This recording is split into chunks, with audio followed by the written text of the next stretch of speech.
Progressive Insurance. All of our guests on the Shell Pennzoil Performance Line. As you fellas know that watch college football, everybody out there, the fellas in here, the two most important words in college football these days have become, who's in? That's the tagline for the four teams that make the playoffs. But until we get there, let's use four words. Who's in for now? Keyshawn, Jay, Will, and Zubin. Yeah, let's be great today. Before we dig into it, I mean, last night, outside of the playoff rankings, that was one of the most barren nights of sports we've had in a while. Thank goodness that thing was going on. There was nothing going on last night. I turned it into an event for myself, to be honest with you. How so? Because I cooked, as Jay knows. Yep. And once we got off our call, well, I was cooking in the middle of our call. And then once we got off the call, I ate. And then I went downstairs and there turned it into an event. Had a glass of wine, watch it, turned it into an event. It was sharp. You went with white wine last night. I saw in the picture. What kind of white wine do we go with? I had a Pinot Grigio. Oh. Yeah, I just had a light Pinot. Easy. Yeah, relaxed. easy. Yes, I like that. Nice style. and easy. Yes. But I felt like I had to turn it into an event because much like you said, it was nothing on, right? Nothing. So Jay making fun of me just now in pre-production because I'm scrolling through the television when that went off, and I told Jay I found myself watching Hollywood X's. Key always finds the most random stuff to watch. It's investigative or some kind of reality show. Because it's on television, and it's good conversation because some of the stuff that they were saying, I was like, really?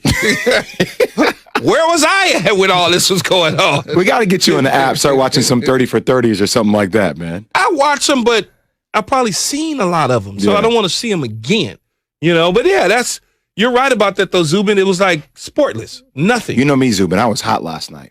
I was hot that my Ohio State Buckeyes were ranked where they were ranked. Let's run through the top four, which were really no surprise. I don't think anybody was stunned at the order, but maybe Jay was with regards to 3 and 4. Let's just run through them from the top real quick, spend a minute on each. We'll dig into it with Heather Dinich. She's going to join us here at 7:15 Eastern this morning, our college football playoff reporter. But let's get your thoughts. Alabama, number 1, predictably, no surprise. Not to me, not a surprise at all for them to be the number 1 ranked team in all of college football. How many years have we said that? Mm-hmm. Whether it's been with this college football playoff or the BCS system, every year. When was the last time Nick Saban didn't start a college football season in the top 5 in the country? Right. We should mention last year was the only year in the history of the playoff Alabama didn't make it. And what do? They just cycle right back and they're the number 1 team. They didn't make it, but they were in it initially. No question about it. No question about it. We should mention, a lot of people are wondering, Alabama, when the season started, fellas, they were in a spot where they had given up 91 points in their first 3 games. Ole Miss was scoring every time you turned around. Ole Miss was scoring against them,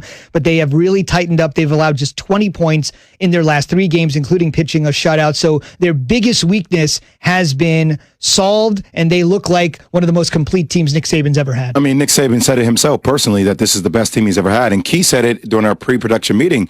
Look, we have pandemic fatigue. Key was also like, we have Alabama fatigue. Yeah, of course. I mean, you get that, though. It's like I got Duke basketball fatigue, right, for so many years. Oh, Duke's going to be, okay, they're going to win. That's just how it is. When you're at the top of the mountain, people kind of get tired of you to a degree. It's like, I'm tired of watching Alabama. Do I want to see them run shop on somebody in the playoffs again? Beat Texas A&M 52-24. The number 5th ranked team in the country. Beat UGA by 20 points. I mean, close to 20 points. Well, the last time, dominate everybody. The last time Alabama, just off the top of my dome, which means my head, Zubin. Zubin, your dome looks mighty sharp, by the way. Congratulations on the first haircut. Just off the top of the dome, the last time Texas A&M beat Alabama was Johnny Manziel. How long ago was that? That was probably like 2012. That was that crazy, crazy game where they went into T-Town, won, and then Manziel won the Heisman later that year. So that was 2012. That's a really long time ago. On the other side, Notre Dame is number 2, fellas. I think it's pretty obvious here. They have, I don't care who was playing quarterback, our boy DJU or Trevor Lawrence. It is the best win of the season, and when you are undefeated and have the best win of the season, you deserve that spot. You do deserve it. Again, I don't know where this ends for Notre Dame, right? Because I know a lot of people are looking at this Notre Dame-North Carolina game and basically giving Notre Dame a W in the win column because they beat Clemson. I'm not so bullish on saying that North Carolina will not scare the living you-know-what out of Notre Dame or clip them because Mac Brown can coach. And they got a really good football team, and they got a phenomenal quarterback. So you got to just as you like to tell me, Zubin, this game, watch this game. Notre Dame, North Carolina. Just watch it. Watch it close. I'm just taking a deep breath for a second about Notre Dame. Granted, they beat Clemson without Trevor Lawrence. DJU threw for 300-plus yards. Incredible game. They found a way to win. But North Carolina, Key, will be the second-ranked team that they played all season long.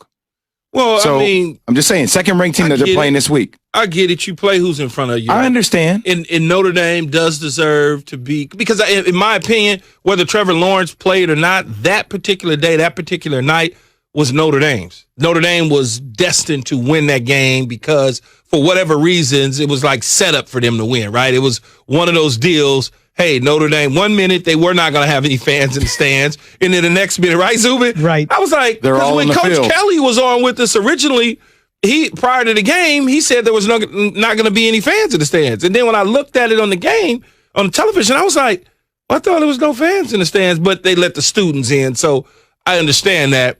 But they were destined to win that football game no matter who was at quarterback. I'm not saying they don't deserve it. They're number 2 in the country. Respect to Notre Dame and Coach Kelly for what they've been able to accomplish.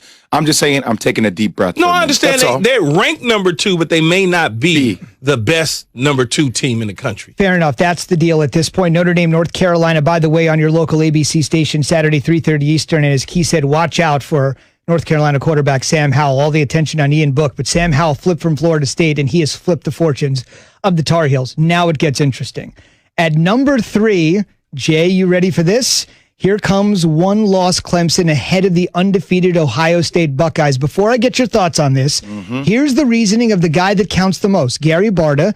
He's the chairman of the College Football Playoff Committee. He's also the athletic director at the University of Iowa, Big Ten ties. So just want to mention that for context, explaining why Clemson is 3 with the loss and Ohio State at undefeated is behind them.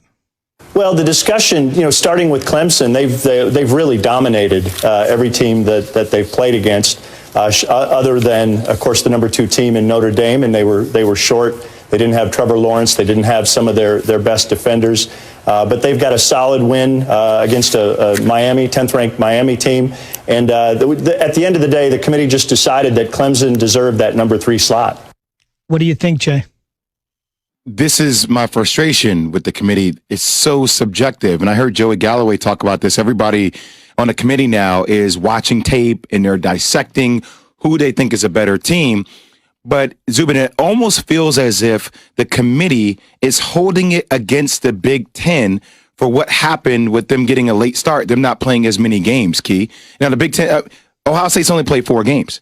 Okay, their last game against Maryland was canceled before they came out and they beat IU. I understand the way they beat IU probably wasn't the most dominant fashion.